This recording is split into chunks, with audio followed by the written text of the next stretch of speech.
Dylan says, my wife and I are a couple weeks away from having our first child. I understand sleep may be hard to come by in the coming months. What do you say about that, Amber? What do you mean maybe?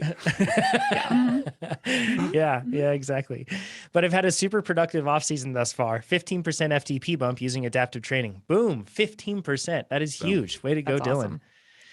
He says, and my training motivation is high. In this scenario, having a newborn or any other situation where you know your sleep and recovery is going to be hindered, would it be best to either alter your training to just 1 hour endurance rides that require less recovery, or having fewer rides per week, but with a bit more intensity? Thanks, guys and gals, for all the hard work you put into the podcast. I think what he should do is 3 workouts a day.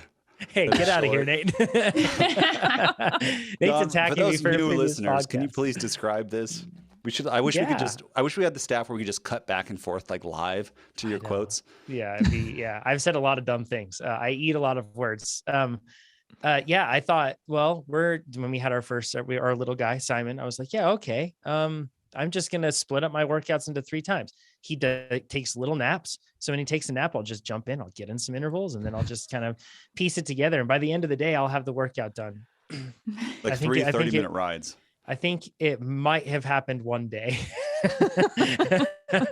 Also, were you just hanging out in your chamois all day too? Just waiting for the moment. I gotta go. I experienced clammy chamois. It was gross. Clammy chamois is the worst. I took it off and then I put it back on, and that's Chad level. That's Chad level. Yeah. Chad doesn't mind though. That's the terrible thing. I don't know how he does it. So we can roast Chad as much as we want. He's not on here right now, so you can do it while he's here too. Yeah, that's true. Yeah, but Amber, this is well within your wheelhouse. What would you say to Dylan? Like, do you want to just do all endurance work because then it's not as strenuous on your system? Although if you're doing a lot of it, it's still pretty strenuous.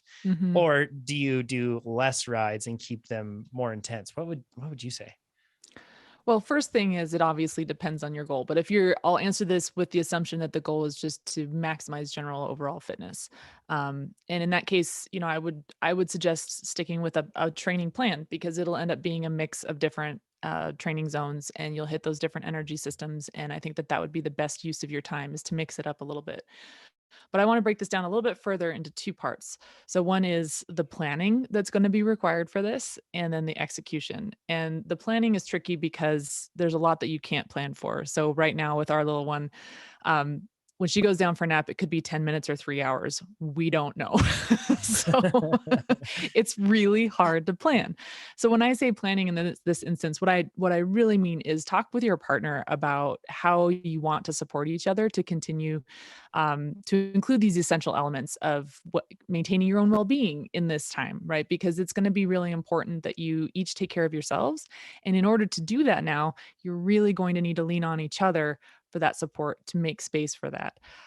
It will not all be sunshine and puffy clouds, but I think it is really important for people to remember that as much as you're going to be there caring for this new little one, you need to continue to invest in your capacity to care for that little one. And that gets harder and harder as you start losing sleep and becoming more and more sleep deprived. That's the big one that people talk about, but there's a lot of other stressors that come with it. I mean, this is a new human being that is 100% dependent. And so the amount of time and attention that it takes is really hard to wrap your mind around, even as it's happening. And it's even harder to do that before it happens. So it's really good to have these conversations with your partner ahead of time. At least establish some expectations so that you're really on the same page together about how you want to approach it. And pretty flexible about that. But the communication piece is really important, and it's good to start opening that line of dialogue ahead of time. As far as getting specific about training recommendations and planning the specific training, again, I would highly recommend going with some kind of a training plan, but really dial back that volume. Go to the lowest volume possible plan as a starting point. If you can add more, that would be great, right? But start with the lowest volume, stick with a plan so that you have that mix of different energy zones that you're touching. That would probably be the most effective thing for your fitness.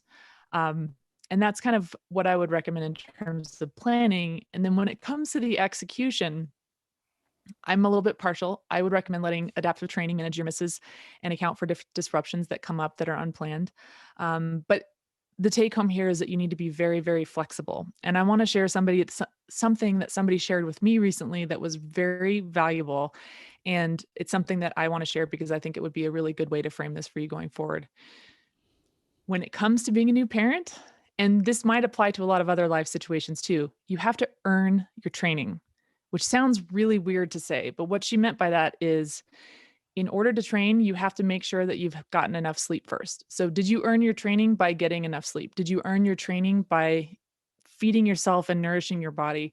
You have to be well-resourced to execute a training plan. And if you're not well-resourced, you need to focus on that first before you start adding training to the mix. So if you're struggling to keep yourself well-resourced with sleep and food, two very basic essential ingredients to your well-being, focus there first, get a handle on that first, and then add the training in. So flip it on its head a little bit and start thinking about how you need to earn your training with sleep. You need to earn your training with making sure that you're eating consistently and getting good nutrition. You need to earn your sleep with making sure that you're managing your capacity to keep caring for this little new human, and make sure that you're well-resourced to do the training that you want to do before you start doing that training. So the biggest take home here, I would say, is to adopt the mentality that you will need to earn your training from now on as you enter this new chapter. Oh, what a cool perspective. I really like that. That's cool. Nate. Yes, I'm going to disagree with Amber. I love it. You always do this. Let's do it. I think, Dylan, don't do a training plan. What you should do is train now.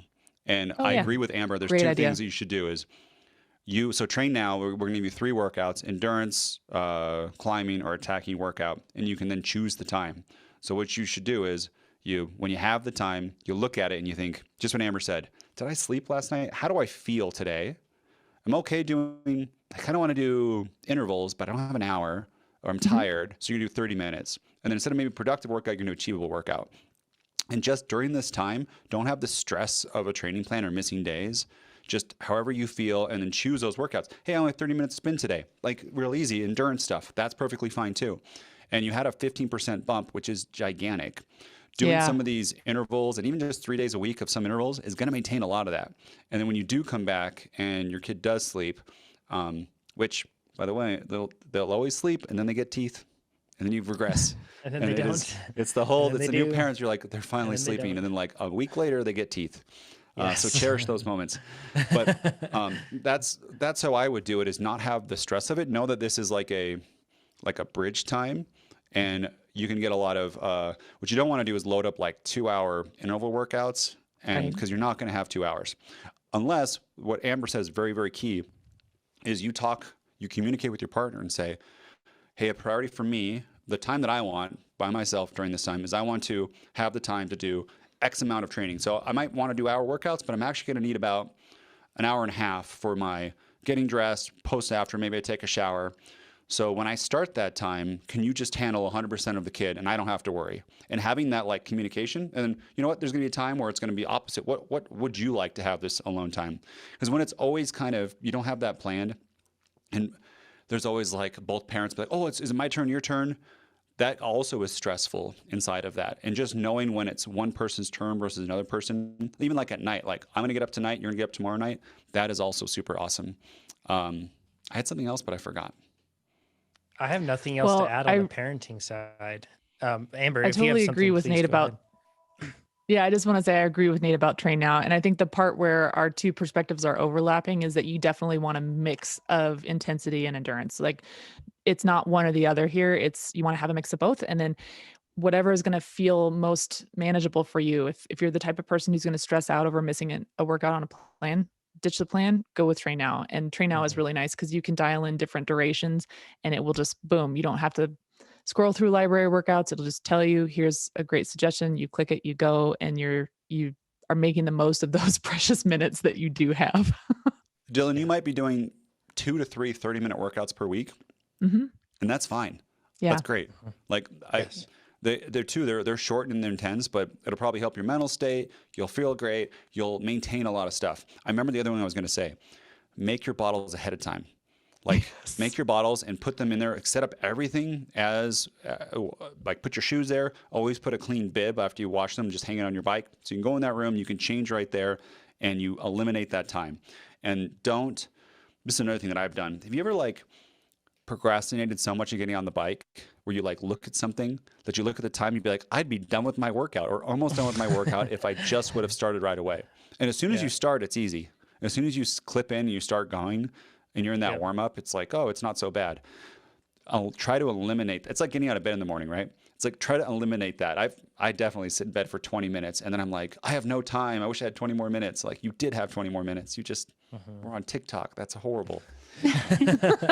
No, it's great. We love TikTok. We do love TikTok. I and I are big TikTok fans, but it's not a good way to start your morning on TikTok. Truth. Yeah. Yeah. I want to pull this away because I don't know. Ivy, do you have anything to add on the parenthood side? I don't. Yes, I'm an expert. Let's go. Here we go. Do plants ever interrupt you? Yeah. At what age are kids okay to put in a Burley trailer? Yeah. Because the bike trailer. Yeah. Many of my childhood memories were like, I can guarantee you that my dad kept training and would just put my brother and I in a Burley, and I loved to sleep in it. And just a couple hours later, I'd wake up and we were home. And I guarantee he was doing intervals with us in a Burley trailer. Like, absolutely. I think the age is like 6 months or something, I think. But there's ones where like keep the kid's head up because at first like they're floppy, right? They like they can't do it themselves and they're bouncing around. And other ones have like the Chariot has like a hammock almost so you can put the kid in to go earlier inside of it. There's a huge market for that. But I personally would not recommend to do intervals with your kids in the bike and be like, have that, like don't get cross-eyed while carrying your That is children. a good, hey, I'm going to be on some bike trails and be recovery riding and just enjoy it and have my kids look around.